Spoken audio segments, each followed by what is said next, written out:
चलिए आज हम लोग क्लास 8 के चैप्टर लाइट के बारे में पढ़ेंगे। तो इस चैप्टर में हम लोग क्या क्या समझेंगे, सबसे पहले हम लोग वो समझते। फर्स्ट हम लोग रिफ्लेक्शन ऑफ लाइट के बारे में समझेंगे कि लाइट कैसे रिफ्लेक्ट करता है। सेकंड लॉज ऑफ रिफ्लेक्शन को समझेंगे कि रिफ्लेक्शन का लॉज क्या है, वो हमेशा काम कैसे करता है। और थर्ड हम लोग देखेंगे कि फॉर्मेशन कैसे होता है इमेजेस का प्लेन मिरर में। फिर फोर्थ में देखेंगे डिफ्रेंशिएट करेंगे रेगुलर रिफ्लेक्शन और इरेगुलर रिफ्लेक्शन के बीच में। फिफ्थ में हम लोग क्लाइडोस्कोप बनाएंगे और ये देखेंगे कि कैसे मल्टीपल रिफ्लेक्शन होता है। फिर हम लोग सिक्स्थ में देखेंगे कि डिस्पर्सन ऑफ लाइट क्या होता है और हम लोग उसके बारे में अच्छे से समझेंगे। फिर सेवेंथ में हम लोग देखेंगे ये ह्यूमन आई का डिफरेंट पार्ट्स, उसका डिफरेंट वेरियस डिफेक्ट्स जिससे हम लोग देख पाते हैं उसमें कोई कमजोरी है कैसे। और फिर हम लोग समझेंगे कि persistence of vision 1/16 of a second type. और नाइन्थ में हम लोग देखेंगे various methods to take care of our eyes, हम लोग अपना आँख को कैसे ठीक रखें।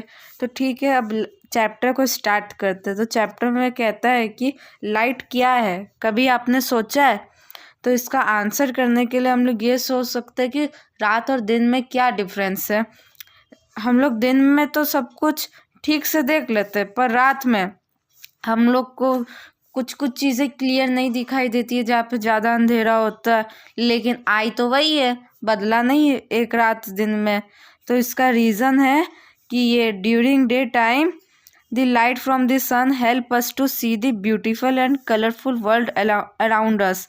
तो कहता है कि हम लोग ड्यूरिंग डे टाइम जो सन का लाइट होता है उसकी हेल्प से ब्यूटीफुल थिंग्स कलर्स हमारे आसपास देख पाते हैं। But during the night sunlight is absent and we can not see clearly. तो हम लोग को कहता है कि रात में सनलाइट नहीं होता है जिसकी वजह से हम लोग कुछ भी क्लियर नहीं देख पाते। तो इस चैप्टर में हम लोग पढ़ेंगे phenomena of reflection of light, nature of image formation, क्या नेचर होता है, क्या फेनोमेना होता है लाइट फॉर्मेशन का, रिफ्लेक्शन का। और finally we shall discuss the uses of plane mirror. और फिर लास्ट हम लोग समझेंगे, बात करेंगे प्लेन मिरर का यूजेस पे। तो first topic is what makes things visible. तो इसका आंसर होगा लाइट मेक्स थिंग्स विजिबल। अगर कोई भी चीज़ पे लाइट ये गिरता है और फिर उससे रिफ्लेक्ट होके हमारे आँख में पड़ता है तो ही हम लोग देखते हैं। अगर कोई चीज़ का रिफ्लेक्शन हमारे आँख में नहीं पड़ेगा जिसके कारण रेटिना में इमेज फॉर्म नहीं होगा तो हम लोग नहीं देख पाएंगे।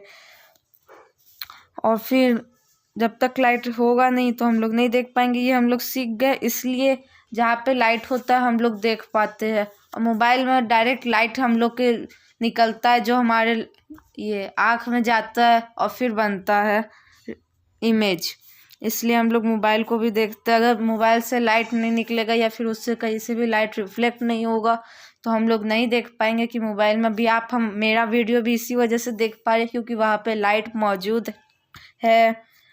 और कुछ चीज़ों को ल्यूमिनस ऑब्जेक्ट्स कहते हैं जो कि अपना ओन लाइट, उनका खुद का लाइट बनाते हैं, जैसे कि सन, अदर स्टार्स, टॉर्च।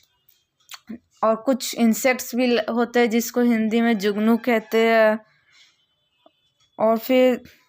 और जो ऑब्जेक्ट खुद लाइट नहीं बनाते या खुद प्रोड्यूस नहीं करते हैं उन्हें हम लोग नॉन ल्यूमिनस कहते हैं। इसका एग्जाम्पल हुआ मून, अर्थ, पंखा, फैन, और भी बहुत एग्जाम्पल होते हैं। We get the sensation of vision when this light reaches our eyes and their images are processed in the brain. हम लोग हम लोग देख पाते हैं लाइट जब हमारे आँख में पहुँचता है और फिर वहाँ पे रेटिना इमेज फॉर्म करता है जो ऑप्टिक नर्व से हमारे माइंड में जाता है, जिससे हमारे पता चलता है कि ये विज़न हम लोग देख रहे हैं, सेंसेशन कर पाते हैं, सेंस होता है विज़न का। फिर हम लोग नेक्स्ट टॉपिक पाएंगे जो कि है रिफ्लेक्शन ऑफ लाइट। हम लोग अपना फेस भी मिरर में देख पाते हैं। is no mirror, we can use a shiny metal surface. We can catch a glimpse of ourselves from the calm surface of water. When light falls on an object, the following things may happen to the light. तो कह रहा है कि अगर mirror नहीं होगा तो फिर हम लोग कोई शाइनी मेटल सरफेस जो कि अच्छे से लाइट को रिफ्लेक्ट करे उसका यूज़ करके भी हम लोग अपने आप को देख सकते हैं। और एकदम स्थिर पानी, बिना हलचल का पानी में भी हम लोग अपने आप को देख सकते हैं, क्योंकि उसमें जब लाइट फॉल होगा तो रेगुलर रिफ्लेक्शन होगा जिससे हमारे आँख में डायरेक्ट आएगा, कोई इरेगुलरिटीज़ नहीं होगा, जिसकी वजह से हम लोग देख लेंगे।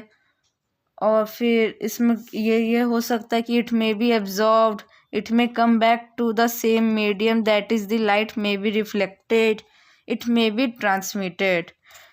इमेजेस दिखाया जा रहा है कि अगर जैसे black ink, black colour light को एब्जॉर्ब करता है, मिरर लाइट को रिफ्लेक्ट करता है। और कोई ग्लास होता है ट्रांसपेरेंट मिरर, जिससे उसको हम लोग ग्लास कहते हैं, लाइक ये ग्लास जिससे हम लोग, कांच का ग्लास जिससे हम लोग पानी पीते हैं, उसमें अगर लाइट डालेंगे तो वो वैसे ही निकल जाएगा दूसरा मीडियम से थोड़ा टेढ़ा होके, तो उसी को ट्रांसमिशन कह सकते हैं हम लोग। The transmitted rays give rise to the phenomenon known as refraction. तो जो ट्रांसमिटेड रेज होता है उसका फेनोमेना को हम लोग रिफ्रैक्शन कहते हैं। If most of the incident light after interacting with a boundary separating the two media comes back in the same medium, the phenomena is called reflection and the boundary is called as a reflector or the reflecting surface. ये incident light आप कह रहा है कि incident light है जो after interacting with a boundary separating the two media come backs in the same medium.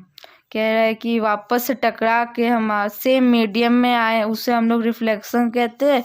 और boundary को हम लोग हम लोग रिफ्लेक्टर या फिर रिफ्लेक्टिंग सरफेस कहते हैं।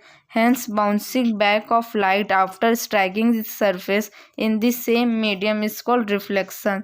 कह रहा है कि bouncing back of light after striking, कहीं से टकराने से लाइट का वापस आना उसी मीडियम में, उसको रिफ्लेक्शन कहते हैं।